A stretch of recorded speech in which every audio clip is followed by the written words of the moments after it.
You're here with the Mouse Vibes, and we're back at Universal Studios Hollywood for another Halloween Horror Night update.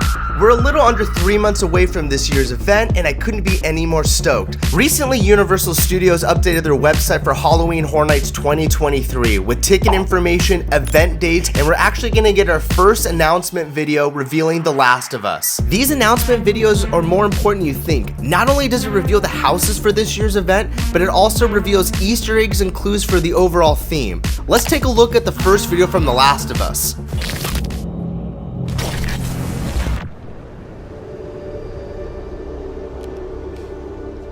Guys, I'm telling you, it's real.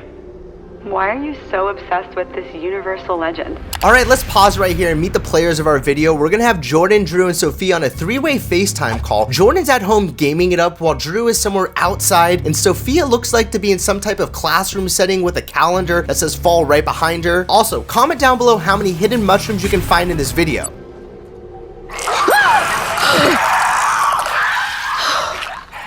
You'd think I'd be used to them by now. Thanks for paying attention, Jordy. Sorry. Alright, just skip to exactly 32 seconds in the video and If you're a little lost, I'll catch you up. Drew is stating his case for a piece of evidence that he can find at 33 seconds into a video. The video that he's talking about can be found on Halloween Horror Nights YouTube channel under the title Do Not Watch. And if you skip exactly to 33 seconds in the video, this is what you get. What really happens to those of us who ignore the signs and go alone? What if the legend of HHN is more than just a legend? Another conspiracy theory? There's no hidden stuff in the park. This is the second reference to a Halloween Horror Night legend, and judging by Sophia's reaction, this isn't the first time she's heard this story, leading me to believe that Drew might be a Halloween Horror Night updater. No way. Yes way, it says so on the back. But he might be onto something, because if you decipher this code, it clearly reads, "Never go alone," which is the tagline for Halloween Horror Nights. Hey, are you guys seeing this?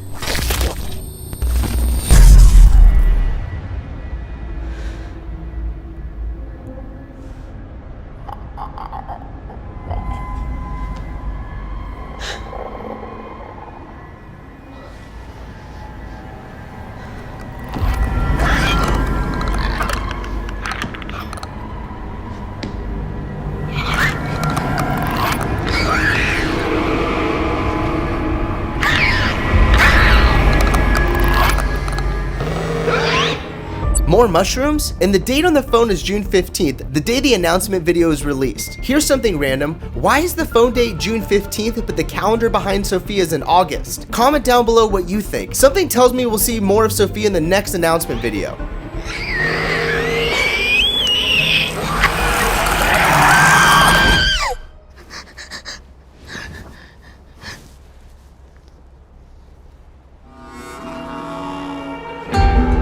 Step into the world of The Last of Us, only at Universal's Halloween Horror Nights. I like it a lot. This is a fan favorite IP making its debut at Halloween Horror Nights. And according to the description on YouTube, enter the world of Naughty Dog's video game in real life as you fight to survive and navigate your way through an abandoned Pittsburgh with Joel and Ellie. You'll be able to find this not only at Universal Studios Hollywood, but Universal Orlando as well. I would love to see two different versions of this house exist. I feel like Orlando goes a little bit bigger, a little bit scarier, and I can't wait to see what they do. Back to the website, let's talk about event dates when you can actually go to Halloween Horror Nights here in Hollywood. This year's event's gonna run starting Thursday, September 7th, all the way to Halloween. That's 38 total nights for this year's event. Before we get into pricing for Halloween Horror Nights for 2023, I just wanted to touch on some general admission ticket details, what changed this year and compared to previous years. All of this looks pretty standard. Kids under 13 will get freaked out, and letting you know what you can and cannot bring into this year's event. Probably the two most important things to know for this year's event is daytime admission to the park is not included. Access to Super Nintendo World during Halloween Horror Nights is not included. So there's only going to be certain type of ticket levels that will get you access into Super Nintendo World, and general admission is not one of them. Also, another important thing to know, that ticket does not include early access. So you won't be able to enter the park until 7 p.m. unless you have an early access ticket. That's something that we've been seeing with the opening of Super Nintendo World, and honestly, it's been selling out every day, so that kind of makes sense. sense. Sorry you feel that way, but basically it's the nature of the beast. Single night tickets and multi-day passes are available this year, but for the sake of this video, we're just gonna cover single day tickets, which are gonna start out at $74. If you have a little extra money to spend, I highly recommend the Universal Express Pass. That's gonna take you to the front of each ride in each house for the night one time, and it's totally worth it. Note ticket prices get more expensive as the event carries on and gets closer to Halloween. So pro tip, go in September when it starts. They also offer a Universal Express Unlimited Pass, but this really caught my eye, and after 2 p.m. day or night ticket starting at $149. That gets you into the park at 2 p.m. and grants you access into Super Nintendo World. They also offer that pass with Express starting at $329. Holy crap. Righteous bucks. Honestly, you should probably spend $50 more and get the RIP tour. You get fed on that. And then here are the early access tickets starting at $10, and that gets you in an hour and a half before the actual event begins. We also got confirmation we're expecting 8 terrifying haunted houses. As it says, watch your back as you make your way through terrifying haunted houses, inspired by the biggest names in horror, plus some of Universal's own twisted creations. I mean, that kind of does seem like a copy and paste, but it does let me know that we're gonna get some heavy IPs and original story ideas, which is what Halloween Horror Nights is all about. We also got confirmation that the Terror Tram is coming back, and we should expect some Scream-filled scare zones. Again, both those descriptions are super vague. Where's good stuff, man? There is mention of live entertainment, but again, very vague description. My money's still on Waterworld to host the live entertainment for Halloween Horror Nights. With no house going back into this area, it seems like a perfect fit to bring back Slaughterworld to this area. I would actually love that. Creative director John Murdy tweeted out locations for houses this year with The Last of Us and Chucky. The Last of Us will be adjacent to the Revenge of the Mummy, where the Monsters location was last year.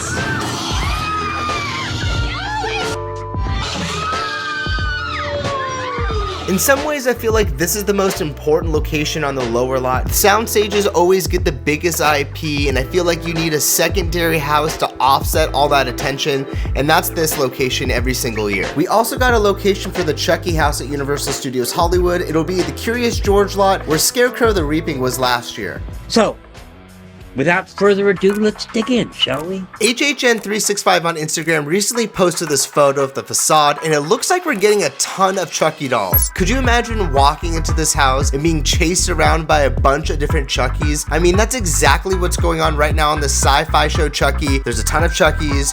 You have to watch your back, but it would be kind of cool if they celebrate the original film as well. Child's Play celebrating its 35th anniversary this year. Especially when it's accompanied by a killer tag. Hi, I'm Chucky. Wanna pray? That's 2 confirmed houses and the Terror Tram for HHN 2023, and I want to go upstairs and talk about what exactly is going on in the Parisian courtyard. On the last round of the speculation map, there was an icon of an owl. To me, this represented an original house idea, so I did some digging looking up urban legends, folktales, and stories surrounding the owl, and depending on who you ask, it could be a good sign or a bad sign. But there is a spooky story of an owl that was started centuries ago that is rooted in Mexican and Texicana folklore. According to legend, there's a witch that can shapeshift into a giant owl and kill people at night. Name, La Lechuza, the witch owl. Again, I just want to say none of this has been confirmed. I'm just having fun and speculating, but I would love to see the tradition carried over of more Mexican urban legends brought to Halloween Horror Nights. We've seen it with La Llorona in 2012, and then last year, and then once upon a time ago, everyone still talks about this, El Cucuy, the boogeyman brought to Halloween Horror Nights. That was like 8 years ago. People don't forget. You want to hear the best part? I feel like they could also repurpose a lot of the set decoration and scare zone props from last year. In the Dias de los Muertos bar is always a hit over at the Universal Plaza. We should get answers to all our questions come Midsummer Scream at the end of July. That HHN panel is gonna be nuts. Moving on, let's talk about a house on the lower lot, more specifically in the tent along the Studio Tram tour. I know it's frowned upon and taboo to confirm a house before Universal Studios Hollywood does, but I'm all but certain this is Holidays in Hell. Check out this photo from our friend Entertainment Entertainment Connection on Instagram. Yeah, this is just more proof it looks exactly like the Holidays in Hell back from 2019. You have the same circle clock in the middle, speaker holes off to the left and the right hand side. Yeah, it's all but certain this is Holidays in Hell, right? Something else I feel confident in is that we're gonna get a Universal Monsters house in the Curious George lot, and I'm hoping the rumors are true that it's a Universal Monsters Paris house. That way we can see some of Universal's original horror movies brought to life for the first time at Halloween Horror Nights. This would be a great house to pair with Chucky, and I think this would bring in a good amount of foot traffic into this area of the park. And it's almost tradition to have a Universal monster movie represented at Halloween Horror Nights.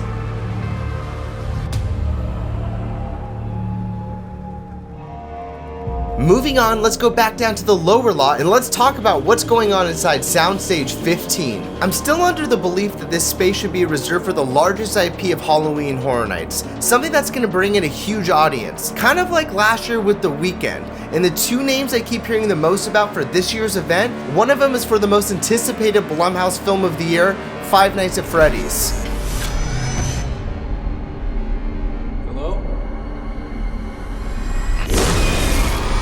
This would fit in so perfect into Halloween Horror Nights, but my only hang-up is how late into the season this movie comes out. Let me know if you want to see Five Nights at Freddy's at this year's event. And the other name is Stranger Things. Personally, this is what I want to see headline Halloween Horror Nights 2023. This makes sense on so many levels. That in season 4 was absolutely terrifying. Could you imagine the battle of the IPs on the lower lot with Stranger Things and The Last of Us? That would be insane. Dude, most metal ever! But I want to hear from you. Comment down below what you think should go into Soundstage 15 and be the headliner for this year's event. Maybe it's something really cool that I don't even know about, you know? A couple names on the speculation map that I want to just take off right away are going to be Demon Slayer and The Exorcist Believer. I don't think either of these have a chance of coming to Halloween Horror Nights, at least this year, but one name that keeps getting brought up to me is Megan. Megan? I was kind of surprised to see this removed from the speculation map last time around, but it feels like a great fit for Halloween Horror Nights, and there's been a bunch of casting rumors for Megan over at Universal Orlando and Hollywood. Also, Insidious: The Red Door comes out July 7th. This is the 5th and final installment in the series and something you have to check out. This would be a great combination for a Horrors of Blumhouse haunted house. I would not be mad at this whatsoever. Hey guys, I love Blumhouse, 5 out of 5 vibes. I would be really surprised not to see some type of Blumhouse representation for Halloween Horror Nights at Orlando or Hollywood. And as far as location of where it would fit in Hollywood, I have no idea, but I feel like Soundstage 24 makes the most sense. It's super close and accessible to the other houses on the lower lot, and we've seen a lot of activity coming out of Soundstage 24 as of late. Comment down below where you think the 4th house will go on the lower lot, and if you like my list of the 4 houses I picked to go for this year's event, and let me know if you think Blumhouse should make a return as well. And that just leaves our last and final house on the upper lot inside Hudson Gate, the former home to the Walking Dead attraction. Honestly, I hope they reserve this spot for another original house idea, similar to last year with the Universal Horror Hotel. I actually love that.